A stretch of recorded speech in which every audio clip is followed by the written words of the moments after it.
लाडकी बहीण योजनेच्या संदर्भात आजच्या व्हिडिओमध्ये बघणार आहोत आपण एक नवीन अपडेट. तर बऱ्याचशा महिलांनी आपले अर्ज लाडकी बहीण योजनेचे हे जे काही वेब पोर्टल आहे, या वेब पोर्टलवर आपले अर्ज हे भरलेले आहे आणि बऱ्याचशा महिलांनी नारी शक्ती दूत ॲपवर अर्ज भरलेले आहे. तर ज्या महिलांनी या वेब पोर्टलवर अर्ज भरलेले आहेत, अशा महिला आपल्या अर्जाचे करंट स्टेटस यामध्ये चेक करू शकतात. जसे की आपणास किती हप्ते आलेले आहे किंवा आपला हप्ता कोणत्या कारणामुळे प्रलंबित आहे.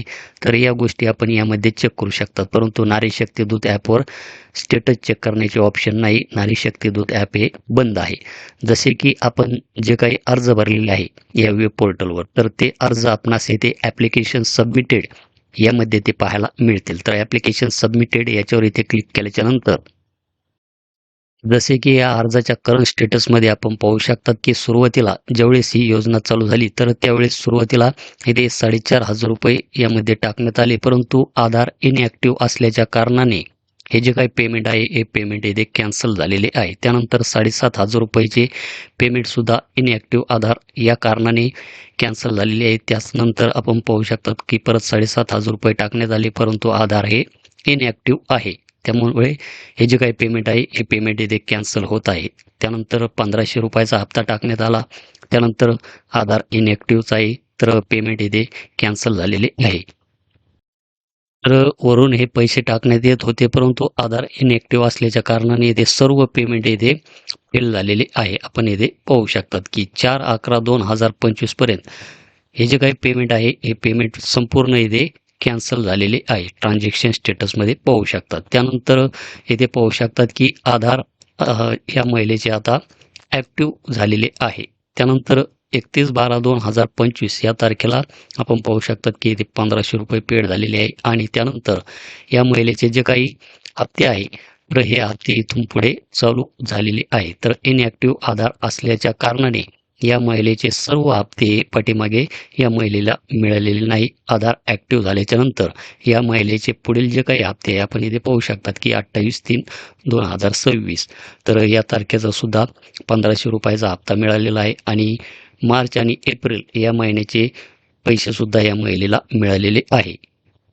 त्यानंतर इथे दुसऱ्या अर्जाच्या करंट स्टेटसमध्ये पाहू शकतात की Aadhaar mapping doesn't exist Aadhaar number, म्हणजेच आधार कार्ड हे बँक अकाउंटला लिंक नसल्यामुळे, आधार मॅपिंग नसल्यामुळे हे पेमेंट इथे सुरुवातीचे 4,500 रुपयाचे कॅन्सल झालेले आहे. परंतु आधार मॅपिंग केल्याच्यानंतर या महिलेचे सर्व हप्ते इथून पुढे चालू झालेले आहेत. तर आपण इथे करंट स्टेटसमध्ये पाहू शकतात की इथे पेड पेड पेड ही माहिती आपणास या पोर्टलवर पाहायला मिळते. परंतु नारी शक्ती दूत ॲपवर आपणास अशा प्रकारची माहिती पाहायला मिळत नाही.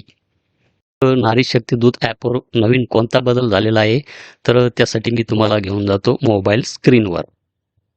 जसे की आपण या मोबाईल स्क्रीनमध्ये पाहू शकतात की नारी शक्ती दूत ॲप हे ऑलरेडी माझ्या मोबाईलमध्ये इन्स्टॉल आहे. तर इथे मोबाईल नंबर हा टाकलेला आहे आणि लॉग इन या बटनावर इथे मी क्लिक करून घेतो. लॉग इन या बटनावर क्लिक केल्याच्यानंतर आपण इथे पाहू शकतात की इथे खाली अनएक्सपेक्टेड एरर अशा प्रकारचा एरर येथे दाखवला जात आहे. तर हे जे काही पोर्टल आहे, हे पोर्टल लॉग इन होत नाही. तर यासाठी आपणास काय करायचे आहे, हे जे काही नारी शक्ती दूत ॲप आहे, हे ॲप आपणास प्ले स्टोअरवरून एकदा अपडेट करून घ्यायचे आहे. कारण की याला आता अपडेट आलेले आहे. जर आपल्या मोबाईलमध्ये इन्स्टॉल नसेल, तर आपण डायरेक्ट हे ॲप प्ले स्टोअरवरून इन्स्टॉल करून घेऊ शकता. तर आपण येथे पाहू शकतात की नारी शक्ती दूत ॲपला येथे अपडेट हे आलेले आहे. तर आपणास हे अपडेट करून घ्यायचे आहे. तर मी हे अपडेट करून घेतो. अपडेट केल्याच्यानंतर हे ॲप मी येथे ओपन करून घेतो. ओपन केल्याच्यानंतर आपण पाहू शकतात की याचा जो काही इंटरफेस आहे, हा इंटरफेस आता चेंज झालेला आपणास पाहायला मिळत आहे. तर यामध्ये ॲप्लिकेशन निवडा. तर यामध्ये नारी शक्ती दूत आणि येथे समोरच ग्रीव्हन्स हे 2 ऑप्शन आपणास यामध्ये या वेब पोर्टलवर सध्या आता पाहायला मिळत आहे. जसे की आपण यामध्ये पाहू शकतात की इथे ग्रीव्हन्स नावाचा एक टॅब आपणास पाहायला मिळत आहे आणि लाडकी बहीण योजनेचे जे काही वेब पोर्टल आहे, तिथे सुद्धा आपणास ग्रीव्हन्स नावाचा एक टॅब पाहायला मिळतो.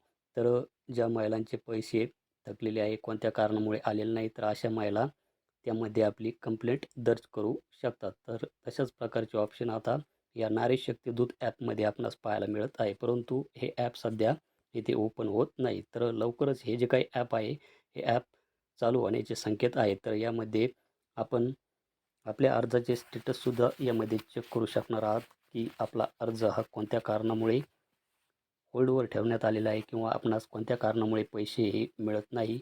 तर याचे नवीन अपडेट आपणास येथे पाहायला मिळत आहे. जसे की यामध्ये काही नवीन अपडेट जर आले तर तुम्हाला मी व्हिडिओच्या माध्यमातून देखील तो सांगण्याचा प्रयत्न करणार आहे.